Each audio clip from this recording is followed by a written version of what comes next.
Daddy TV, where everything we react to, you gonna be like, what the hell? You heard me? Damn, my bad, excuse me. Damn, crusty voice ass, I'm tripping. Man, welcome back, man. Today we got another Charleston White reaction video. And today we got him on the set of Bitch, I Got My Pot. If y'all don't know what that is, that's Trick Daddy podcast, cooking podcast channel, you heard me, or whatever you want to call it, cooking channel.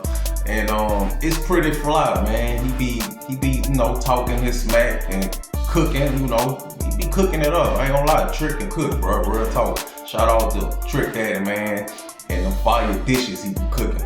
But man, he have like certain hosts, certain guests on you know what I'm saying? And today he got Charleston White, man. So look, man, we gonna react to this, man, cause this a good duo, you know what I'm saying? Trick Daddy and Charleston White, you hear me?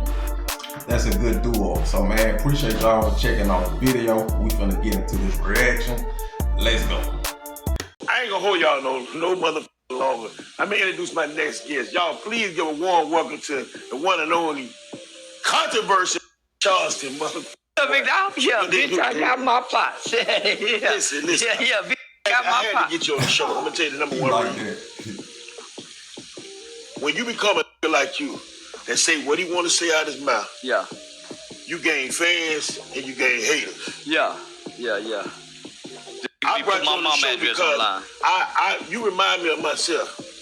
I don't know what to say out my mouth. Don't care what I say out my mouth, but I say what I mean. Yeah, always have. How do you feel about what message you got to the people that try? Because there's a lot of try to emulate you. I don't want to call no niggas name. Niggas try to emulate what you do, but I don't think you try hard to be internet sensation. No, nigga.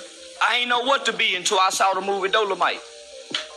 Right. At first, I was just a nigga online, just arguing and squabbling just like everybody else. I didn't know you can make no money, but I was using it as an outlet from working in the community with the young niggas. Right. I ain't know nothing about drill music, and to the young niggas, I'd say, man, who your favorite rapper? And then I go listen to who this nigga like and come back and say, man, all this nigga talk about the killing people, goddamn, nigga. So I ain't know nothing about that till I started working with the young niggas. And I didn't know you can make money off the internet. So I didn't know what to be until I saw Dolomite. I saw Dolomite, and I thought Dolomite was a real nigga like we saw him was. I didn't know it was Rudy Ray Moore going to go record what he heard in the hood and came back and rewriting the script. I found that out too. Yeah, It's crazy because a lot of people don't know you work with the youth. Nah. I do because I do my homework. Yeah. You always work with the youth, and a lot of people like they got an obsession these days. Niggas got obsession with calling niggas rats And snitches. Why are we so obsessed with rats and snitches when them niggas still gonna be accepted? Yeah. If they get a few dollars, niggas gonna forget about everything they snitched on. They still go get some pussy. And they still gonna get some pussy. And why you think they're so obsessed? And it's a double question. And do you think that's the reason why motherfuckers is doing it more? Because motherfuckers snitching now at a high rate now. But because there was a time snitches really used to get stitches. Right. They stopped getting stitches. Yeah. Shit, they stopped getting snitches. And so, and then we start seeing the one that know how to fight. They got a reputation for shooting that pistol. We start watching them snitch and come back and still get to be gangster. Because they know how to fight and shoot. Damn. That's why we know there's no movie like that. We don't have a big drug dealer movie based on the black community down here in Miami, because I watch a lot of those East Coast drug dealer movies. All them niggas was all of them told. Nicky Barnes, Frank Luke, all of them told. But when American Gangster gave us those episodes, they glorified they snitches. Yeah. Even in the movie Paid in Full, when Cameron played Alpo said, I ain't gonna tell on those niggas from Harlem, but I give y'all them niggas up there. That seemed cool. Damn. So, yeah, nah, they made snitching cool in the movies. In the movies. We follow the trends of the movies. We ain't got no other trends to follow. We don't know about Moet to the rapper tell us about Moet. We don't know about Percocets to the rapper say Percocet. We don't know about Versace and Sean Dunn. And we don't know nothing about that to the rappers teach us. We don't even know you can have menage a trois to the rapper say you can have menage a.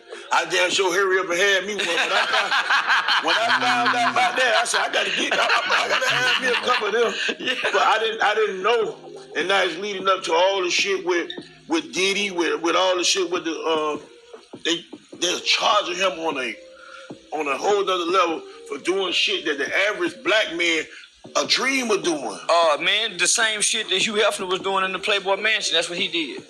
Say, my bad, y'all, but hey, Diddy finna walk, bro. Real talk. That ain't me taking his side, taking up for him, but I'm just saying, the stuff they trying to accuse the man of is BS. It's a lot of BS. And they just threw out a lot of charges too. You know, the charges with the sex trafficking and stuff like that, all that got threw out. His lawyer pressed him, you feel me? So, man, hey, he finna walk. That's what I feel like. And the closing argument was, it's not a crime. His lawyer said the bedroom is not a crime. What he did in the bedroom of his home is not a crime. And it's not. You know what I'm saying? Same thing. Bill Cosby was sent to prison because a 16-year-old girl said she was drugged in the Playboy Mansion. Damn. So he's being criminalized for being a freak with a woman. That's crazy work. Nah, man, I eat at your restaurant 3-4 times a week. Oh, they always call me when you in there. That's a real nigga shit. And half of the time you by yourself or you got your driver or you one nigga with you. Yeah. And niggas, speaking of that, before we get into that, you said something about the Percocets and all. Them is white boy drugs. Yeah. When them became black people and rapper drugs? Man, it told you can fuck longer. It add a little bit more, it add a little bit more to your fuck game. That's how they tricked the nigga. Yeah. They tricked the nigga with the fuck game. Listen, man, I'm here with Charleston White. We talking that shit. We gonna talk about whatever you want to talk about on my show. Whatever. Niggas be taking that shit to fuck longer, but you ain't getting nothing out of it. Like, the woman, the one getting the, Rich, that's what you want. You want to penetrate the lady. You want her to enjoy herself, but you ain't feeling nothing. Them niggas be numb as a bitch. Numb, dick ass nigga, man. Nah, man. You want to talk about? Whatever you want to motherfucking talk about, that's what we gonna talk about. Y'all don't believe me? Stay tuned. Keep it locked right here. Come on, Bitch, let's go. I got my pot. Right now. I got my pot.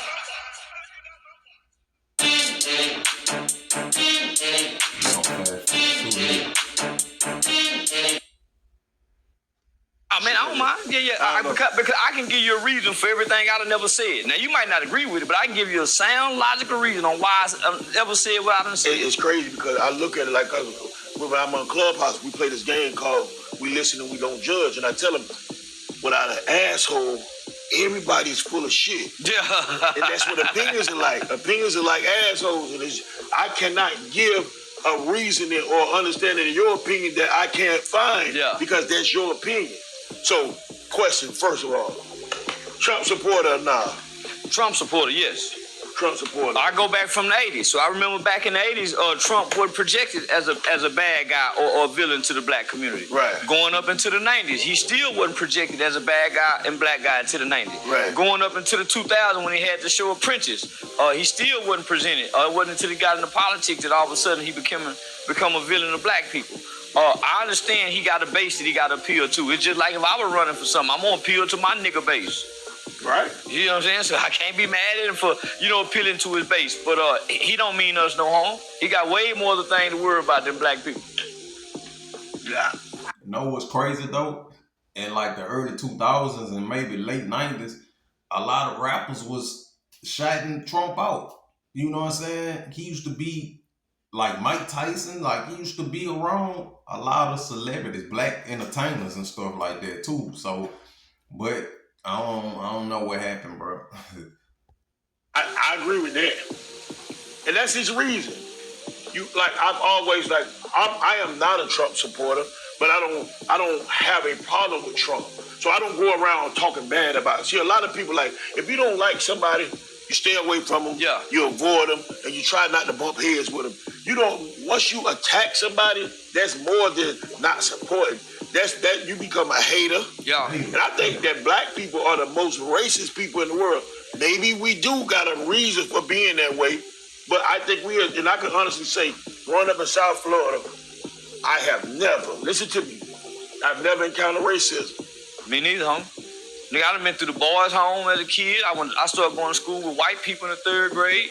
I've never blatantly seen it. Now I've been called a nigga, but that ain't racism.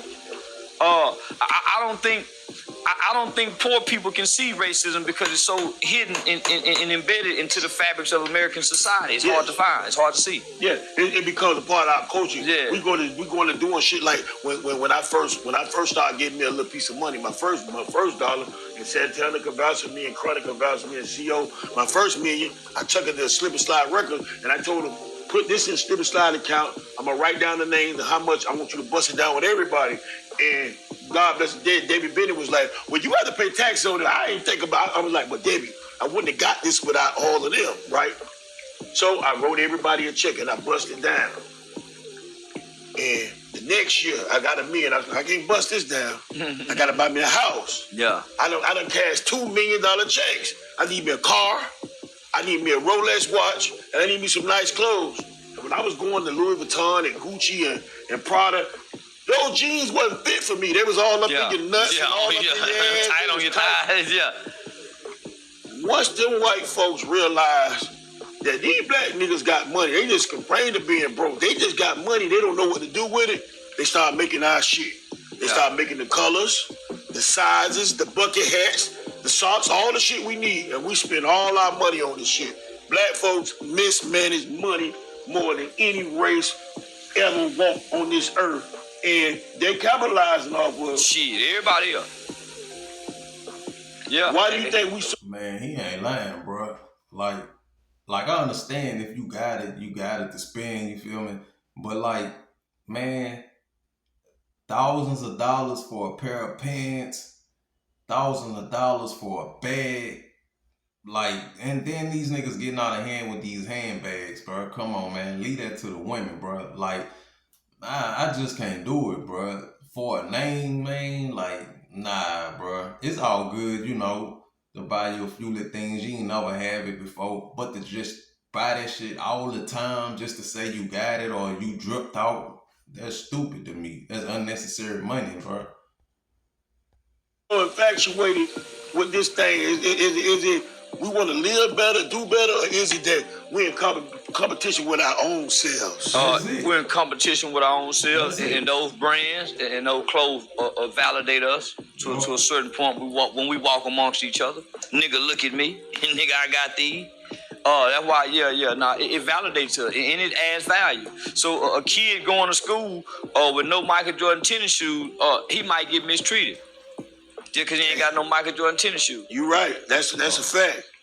And we grew up our tennis shoes, and I don't know what we get off for. You got insurance? I wouldn't buy my son no Michael Jordan tennis shoes till he got grown. Okay. I wasn't with no Michael Jordan tennis shoes. I used to have him embarrassed in there asking for some Michael Jordan tennis shoes. Nigga, fuck Michael Jordan. Yeah, I cuss him out. But nah, man, baby, cause my mama was raised, I was raised with having Michael Jordan and having name brand. And it didn't help me be no better student. Right.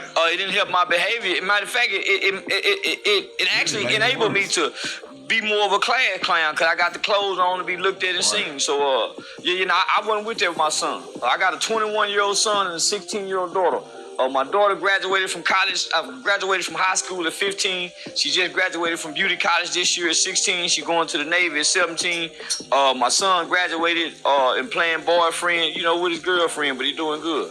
And look, this is an ex-convict, a street nigga. I am, and both of our kids, I got a son and a daughter too. Yeah. And both of them graduated high school on a high level and college. I went to prison in 9th grade. Yeah, I went to boys' home at 14, came out at 21. You see what I'm saying? So don't think you can't be whatever you want to be in life. Keep it locked. We'll be right back, and we talking that shit on Bitch I Got My Pots. Yeah. When we gonna start eating?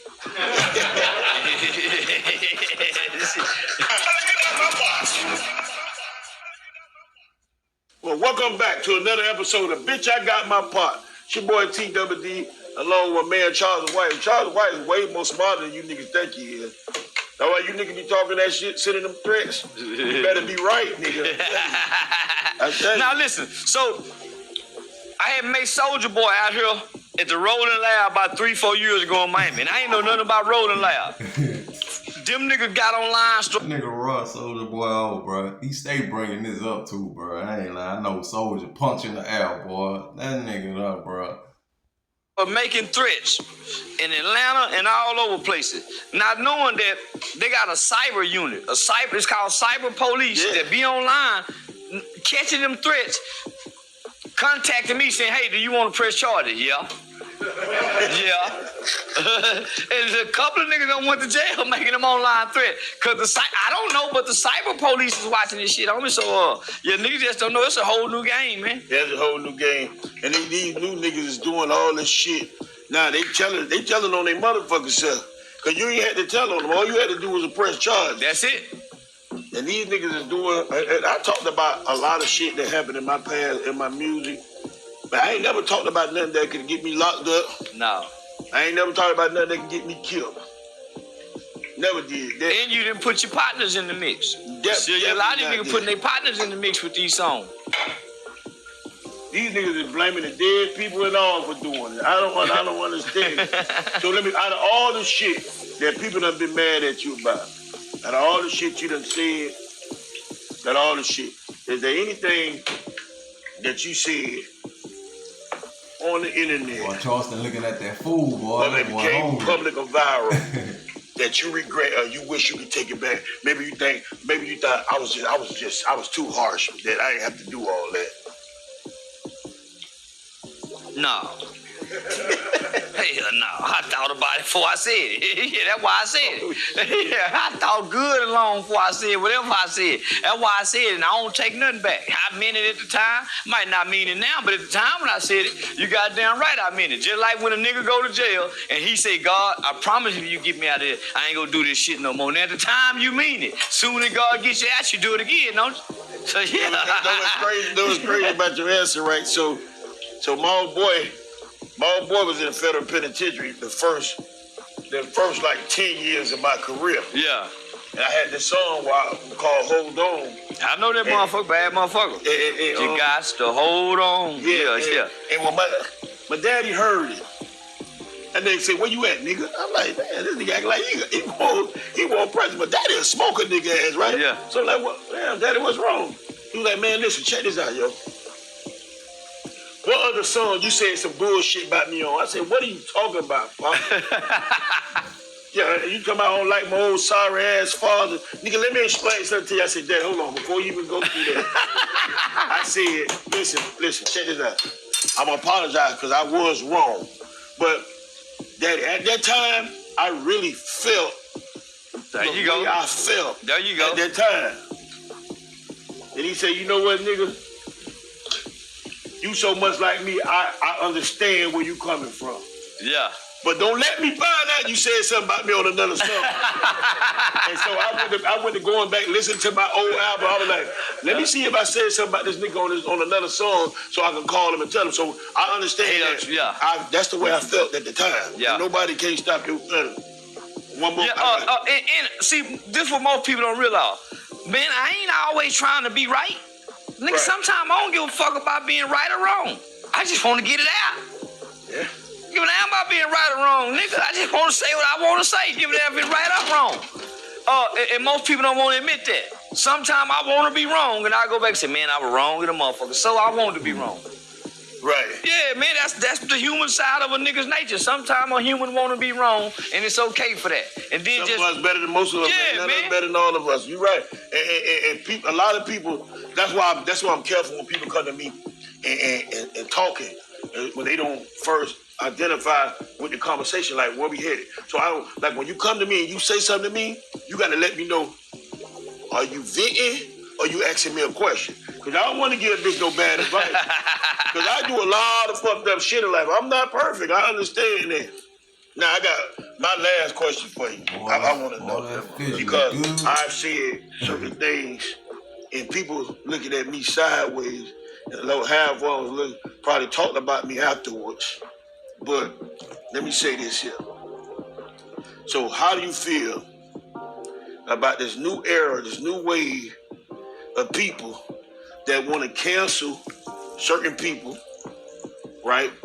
And how do you feel about the young nigga that ain't never had a fight, that grew up with his mama and his daddy, that was on the honor roll all his life, had perfect attendance, that had his own room, that was given an allowance, that was the teacher pet, getting with a group of thug niggas, putting in a position where now he has to commit a crime, he has to commit a heinous act, and when the first time he do it, nigga, that was me.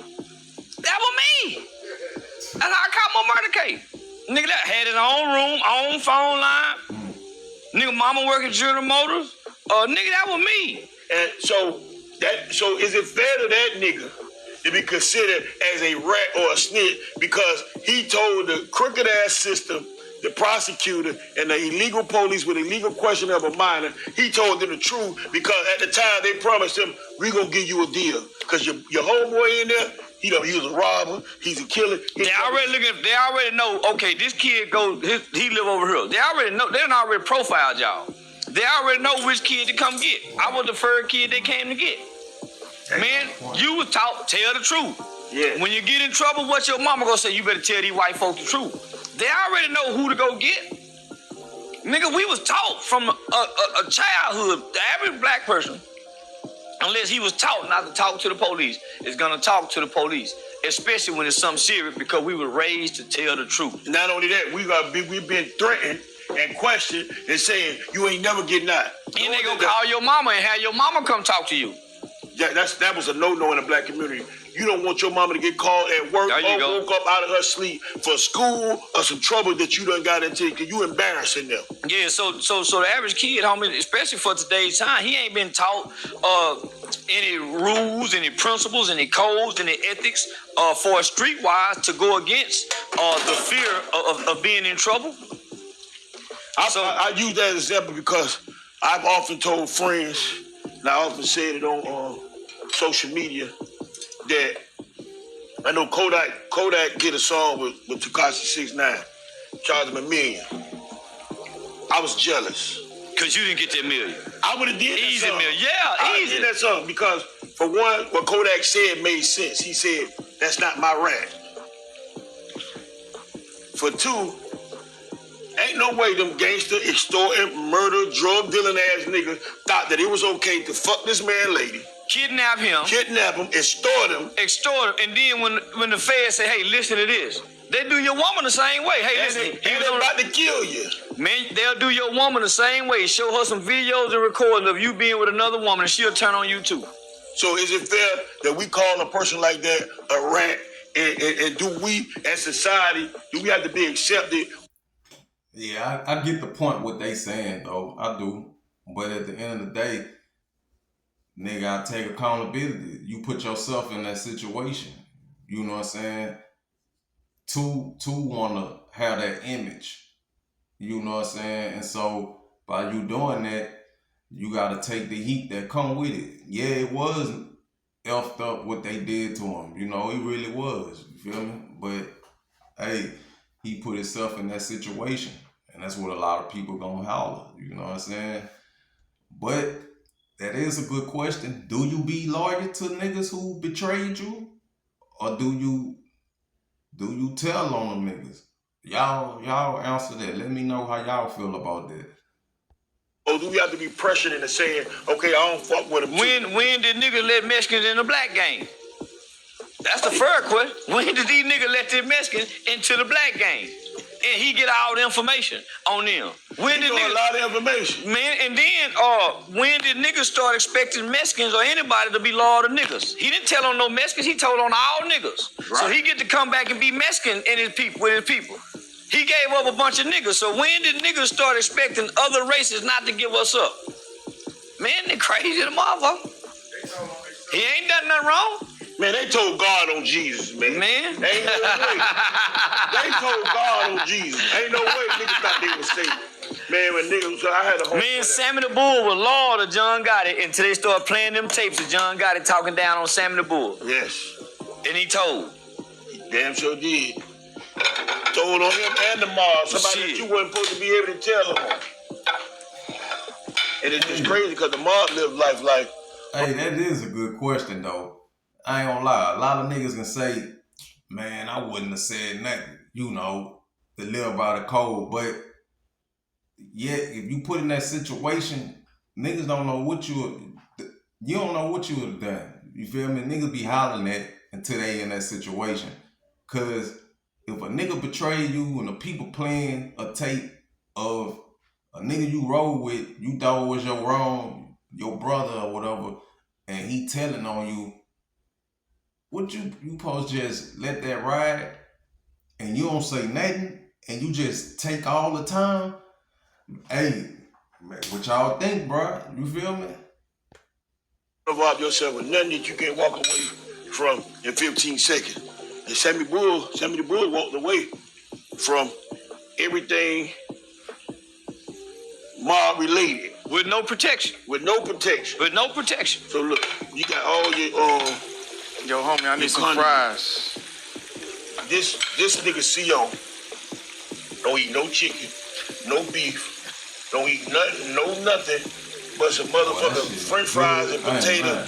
And he think that's good. He must got erectile dysfunction. Yeah, how nigga have no beef? Nigga ain't got no meat in his system. You eat good ass pork. When the last time you had your pork chop sandwich, made with all the condiments, your lettuce, tomatoes, onions. You got all that right there. Man, I appreciate you coming. Oh man, I appreciate you for having me, man. There goes some Opalaka water for you. What kind of water is that? Opalaka water. That Trick Daddy Opalaka water. Okay, that's out the hydrant. Trick, I got my water. I done started selling every motherfucking thing. Hot sauce, seasoning. Man. Why you cut the cake out of the top? That's a rough one. But well, cause we did. When you get motherfuckers in there working in a bakery who don't want to come to work. Black people know they don't want to come to work. Thank you. They wake up every night with excuses of why they can't come to work. Why they can't come to work. Charleston, before you eat, man, we got to say our prayers, man. I did. In my mind. That's all good. I ain't know if you eat onions on your shit or what. All I know is that I Hey, yeah, y'all, I'm gonna stop this video right here, man. But yeah, they talked about some good stuff, man, some good pointers. I ain't gonna lie. Like, that is a good question. Like, would you, if you was in a situation to you and your partner get caught, you know, and they come to you with a tape playing the audio of your partner telling and snitching on you, writing or whatever, like what you would do? You know, would you keep it silent and, you know, take the time they give you, or if they willing to cut you a deal to tell on him, would you do it? That's a good question. You know what I'm saying? I want y'all to answer it, you feel me? Because at the end of the day, basically, would you be loyal to someone who was disloyal to you? That's basically what it is. You feel me? But man, look, man, appreciate y'all for checking out this clip, this video. If you like it, smash that thumbs up button, smash that like button, man. You know, get your boy in the algorithm, man. I'm trying to get the 300 subscribers, you hear me? So appreciate y'all for the view, man. Hey, y'all be blessed.